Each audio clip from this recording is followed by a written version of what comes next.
Welcome back to Quantitative Reasoning. In the previous tutorials, we learned how to summarize and visualize categorical data.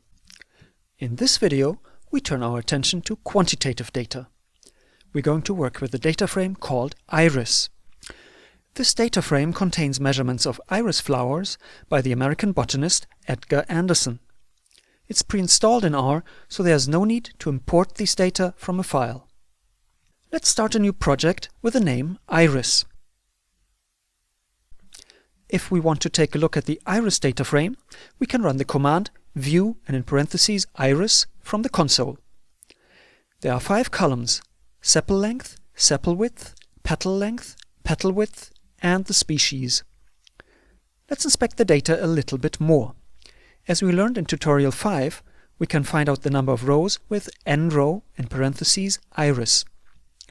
So there are 150 rows. Which species appear in the data frame? We know from tutorial 6 that we can find the answer with the function unique. Unique, in parentheses iris$species, shows that there are 3 different species: Setosa, versicolor, and virginica. By the way, here's a photo showing the 3 species. Don't worry about the second line of output that starts with the word levels. R prints the second line because the species column is technically speaking not a character vector, but a different type of object called a factor. We won't cover factors in detail in this course. In our applications, we can usually treat factors as if they were character vectors. For example, we can find out how many times each species appears in the data frame with the same method that we learned in tutorial 11. Table, in parentheses, iris$species. The output shows that we have 50 measurements for each of the 3 species. For more information, we can use the question mark operator from tutorial 1. After we run $iris from the console, we can read the documentation of the data frame in the bottom right pane, including references to the source of the data.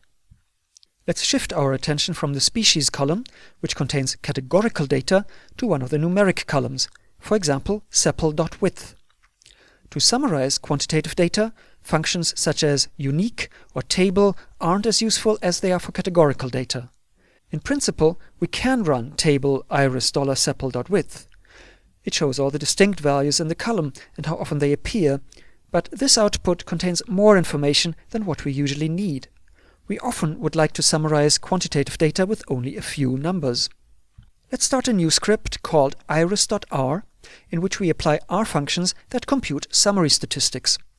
The most common summary statistic is the mean, that is, the sum of all data divided by the number of measurements. In R, calculating the mean is easy. All you need is the function mean and a numeric vector. In our example, we type mean and in parentheses iris$sepal.width. Besides the mean, another common summary statistic is the median.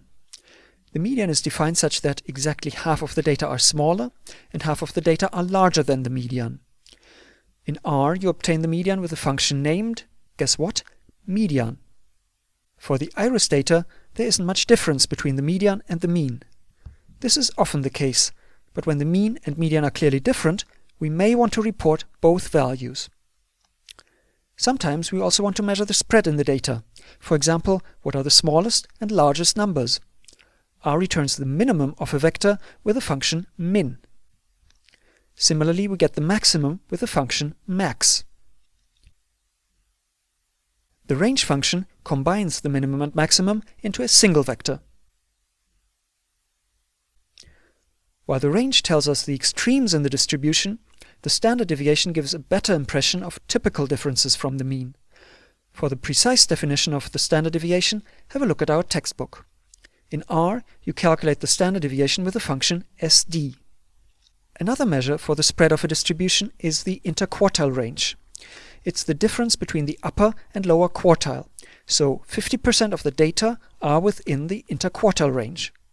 The R command for the interquartile range is IQR in capital letters. Instead of typing mean, median, range, and IQR one by one, we can get all this information with the function summary. It returns a vector with 6 numbers: the minimum, the lower or first quartile, that is exactly 25% of the data are lower, the median, the mean, the upper or third quartile, that is exactly 25% of the data are bigger, and the maximum. These numbers are usually enough information to quickly convey the essence of our data.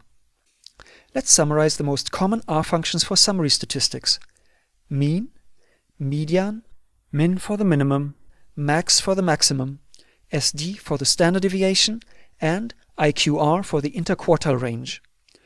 The summary function combines several of these statistics into one function call. Looking at numbers is fine, but can feel a bit dry. Often it's more appealing to summarize quantitative data with diagrams. In our next video, we find out how R can visualize quantitative data with box plots. See you soon.